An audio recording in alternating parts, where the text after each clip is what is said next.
નમસ્કાર મિત્રો આજે આપણે સ્પેશિયલ વિડીયો બનાવ્યો છે મિત્રો કે તમારા કોઈ પણ ખેડૂત મિત્રોને માટે છે ખાસ કરીને કે તમારા કોઈ પણ ભાઈઓ હોય અને ભાઈઓ ભાગની જમીન હોય અને એમાં તમારો હક હોય એ હકની જમીન જે છે તમને ન આપતા હોય તમારા બાપ દાદાની જમીન છે 7/12/8 ની અંદર તમારું નામ છે તેમ છતાં પણ તમારા જે ભાઈઓ હોય એ તમને જમીનનો ભાગ તમારો હકની જમીન જે છે એનો ભાગ જે છે તમને ન આપતા હોય આવા સમયની અંદર તમારે શું પ્રોસેસ કરવાની હોય છે। જી હા મિત્રો એવા સમયની અંદર પણ તમે પ્રોસેસ કરી શકો છો। તો પ્રોસેસ કેવી રીતે કરવી એના માટે ડોક્યુમેન્ટ શું જોશે, ત્યાર પછી તમારે કોર્ટની અંદર કેસ દાખલ કરવાનો હોય તો એમાં તમારે શું વસ્તુ સાબિત કરવાની હોય છે। અને બીજી વસ્તુ જે છે કે અત્યાર સુધી આ વસ્તુ કોઈ હતી નહીં કંઈ અને ઘણા બધા લોકોએ એવી રીતના જમીન દબાવી દીધી હતી, પચાવી પાડેલી હતી, પરંતુ ગવર્મેન્ટે જે છે 2020 ડિસેમ્બર 2020માં લેન્ડ ગ્રેબિંગ એક્ટનો જે કાયદો જે છે એ લોન્ચ કર્યો ત્યાર પછી ઘણા બધા લોકોને આ પ્રમાણની રાહત મળી છે। તો લેન્ડ ગ્રેબિંગ કાયદા હેઠળ આવી રીતના કોઈ પણ જમીન દબાવી હોય તો એને મિનિમમ 10 વર્ષની સજા મળી શકે છે અને મેક્સિમમ 14 વર્ષ સુધીની સજા જે છે થઈ શકે છે। તો કેવી રીતે આની પ્રોસેસ કરવી એના વિશે વિગતવાર વાત કરીશું આપણે। તો વિડીયોને લાસ્ટ સુધી જોતા રહેજો। તો ચાલો શરૂ કરીએ।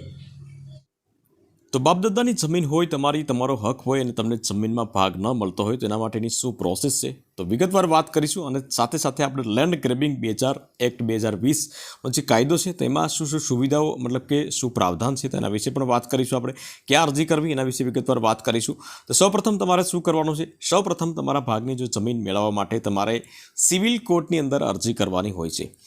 અને કોર્ટમાં અરજી કરવા માટે સૌપ્રથમ તમારે એની પૂરેપૂરી સ્વાભાવિક છે કે તૈયારી કરી લેવી જોઈએ।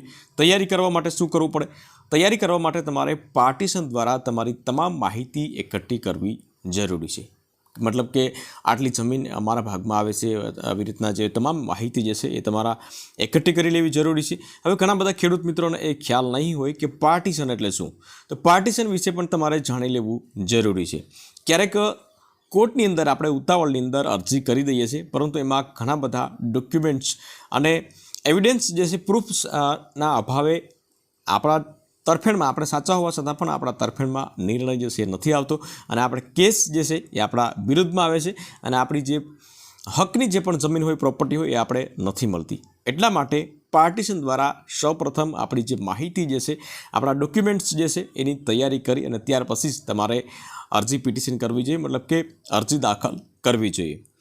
તો પાર્ટીશન કરવા માટે સૌપ્રથમ તમારે કોર્ટની અંદર શું સાબિત કરવાનું છે એના વિશે વાત કરીએ આપણે। તો સૌપ્રથમ તમારી મિલકત સંયુક્ત અને પૂર્વજોની હોવી જોઈએ, બરાબર। આ બધા નિયમો છે એ ખાસ તમે યાદ રાખજો મિત્રો।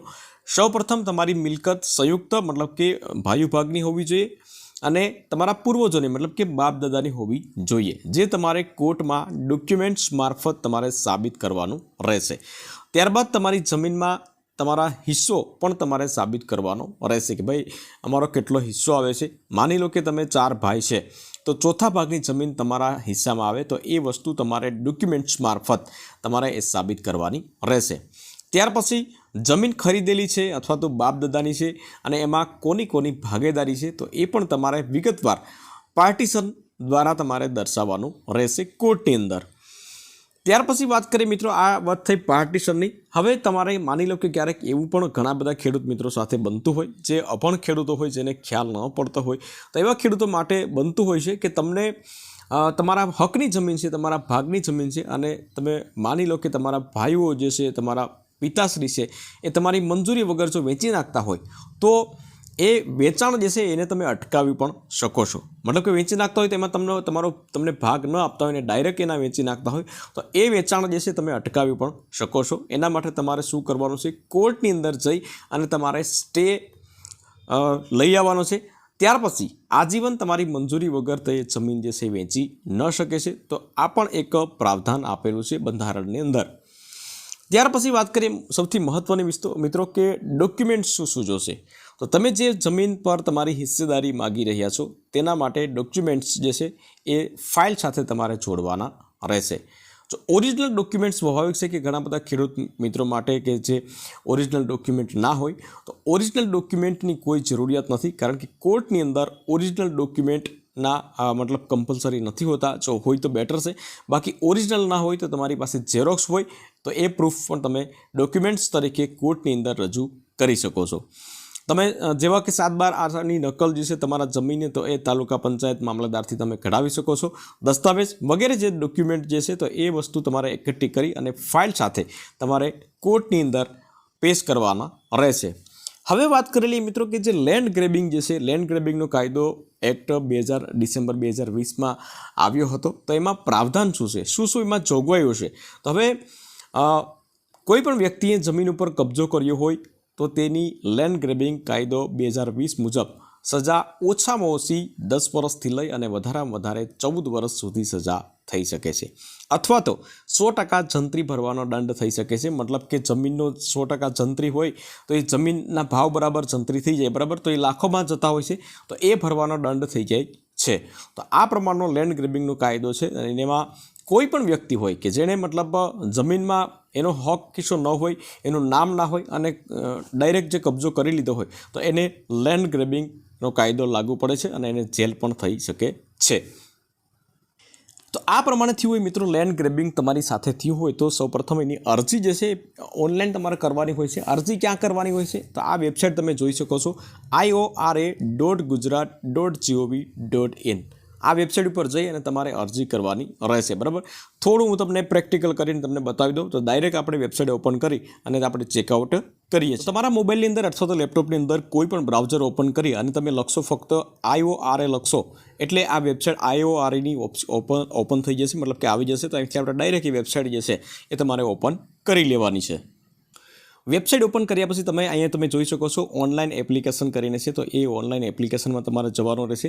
અહીં ન્યૂ એપ્લિકેશન છે તો એ ન્યૂ એપ્લિકેશન તમારે રહેવા દેવાની છે, એમાં કશું કરવાનું નથી. હવે અરજીનો હેતુ છે, તો એ અરજી શા માટે કરવા માગો છો? તો અહીં ઘણા બધા પ્રકારો છે, પરંતુ આપણે લેન્ડ ગ્રેબિંગ થયું છે અથવા તો આપણી જમીન જે છે એ ફરી પચાવી પાડી છે, તો મેળવવા માટે અહીં તમે જોઈ શકો છો ગુજરાત જમીન પચાવવા પર પ્રતિબંધ અધિનિયમ 2020. તો એના ઉપર આપણે ક્લિક કરવાનું છે અને ત્યાર પછી અરજીનો પ્રકાર પણ સેમ જ આવશે. તો એમાં આપણે કોઈ પણ બીજી વસ્તુ આપણે એન્ટર નથી કરવાની. ત્યાર પછી તમારા અહીંયા મિત્રો તમારો મોબાઈલ નંબર કમ્પલસરી લખવાનો છે, અરજદારનું ઈમેલ કમ્પલસરી લખવાનું છે, અહીંયા કેપ્ચા કોડ ટાઈપ કરવાના છે અને એક જનરેટ OTP એના ઉપર તમારે ક્લિક કરવાનું છે. અને ત્યાર પછી બંનેમાં OTP અલગ અલગ આવશે. એ OTP નંબર ટાઈપ કરી અને સબમિટ કરવાનું રહેશે. તો OTP નંબર મેં ટાઈપ કરી લીધા છે. હવે આપણે અહીંથી ડાયરેક્ટ આપણે સબમિટ ઉપર ક્લિક કરવાનો રહેશે અને આપણે જિલ્લો પસંદ ના કર્યો હોય તો કરી લેવાનો છે, બરાબર. OTP નંબર ટાઈપ કરતાં પહેલાં તમારો જિલ્લો, તાલુકો અને ગામ આ ત્રણેય સિલેક્ટ કરવાનું છે અને ત્યાર પછી તમારે સબમિટ ઉપર ક્લિક કરવાનું છે. આટલું કર્યા પછી મિત્રો તમારે અહીંયા અરજદારનું નામ લખવાનું રહેશે. સૌપ્રથમ પોતાનું નામ, ત્યાર પછી પિતાનું નામ અને સરનેમ લખવાની રહેશે. ત્યાર પછી તમારું કમ્પ્લીટલી સરનામું લખવાનું રહેશે. તમારું ગામનું નામ, પિનકોડ તમારો જે હોય તે લખવાનો રહેશે. ત્યાર પછી વાત કરીએ આપણે અહીંયા નીચે જે સ્ક્રોલ કરશો આપણે, તો અહીંયા સર્વે નંબર તમારો અહીંથી સર્ચ કરવાનો રહેશે, બરાબર. આ પ્રમાણે તમે સર્ચ કરી અને સર્વે નંબર અરજીમાં ઉમેરવાનો રહેશે. આટલી વસ્તુ તમારી વિગત ભરાઈ જાય. ત્યાર પછી પ્રતિવાદીની વિગત, મતલબ કે જે સામે વ્યક્તિના વિરુદ્ધમાં તમે ફરિયાદ કરો તો એનું તમારે કમ્પ્લીટલી નામ, સરનામું, મોબાઈલ નંબર આ વસ્તુ લખીને વિગત ઉમેરો. એના ઉપર તમારે ક્લિક કરવાનું છે. ત્યાર પછી તમારે અહીંયા જમીન મિલકત સંબંધિત અન્ય વિગત તમારે કોઈ લખવાની હોય કે ભાઈ જમીન મિલકતની જંત્રી મુજબની કિંમત કેટલી છે, જમીન પર કોઈ પણ મકાન કે માળખું છે કે નહીં, તો આ બધી વસ્તુ તમે ઉમેરી શકો છો. ત્યાર પછી જમીનની મિલકતની ઓળખ કરતી અન્ય સંબંધિત વિગત એ વસ્તુ તમારે કરવાની છે. ત્યાર પછી અરજદાર રજૂ કરવા ઈચ્છતા હોય તેવી અન્ય કોઈ પણ વિગત, મતલબ કે આમાં તમારી રીતના તમારે લખાણ કરવાનું છે. અને ત્યાર પછી સેવ એપ્લિકેશન ઉપર ક્લિક કરવાનું છે. હવે સેવ એપ્લિકેશન ઉપર ક્લિક કરશો એટલે તમારે અમુક ડોક્યુમેન્ટ્સ જે છે એ તમારે અપલોડ કરવાના રહેશે, જેમ કે 7/12 તમારો સહીનો નમૂનો, અંગૂઠો, એ બધી વસ્તુ તમારે સિલેક્ટ કરવાની રહેશે. ડોક્યુમેન્ટ અપલોડ કરીને ત્યાર પછી તમારે અમુક જે ફી હશે, બરાબર, અમુક જે પણ ફી હોય તો એ ફી ભરવાની રહેશે અને ફી ભરીને તમારે સબમિટ કરવાનું રહેશે. કારણ કે ફી જે છે એ પણ તમારે ઓનલાઈન સબમિટ કરવાની રહેશે અને ત્યાર પછી તમારે પ્રિન્ટ આઉટ કરી ફાઇલ કરી અને તમારે કોર્ટની અંદર તમારે અરજી જે છે એ પેશ કરવાની રહેશે. તો આ પ્રમાણે તમે લેન્ડ ગ્રેબિંગનું જે અરજી કરી શકો છો મિત્રો.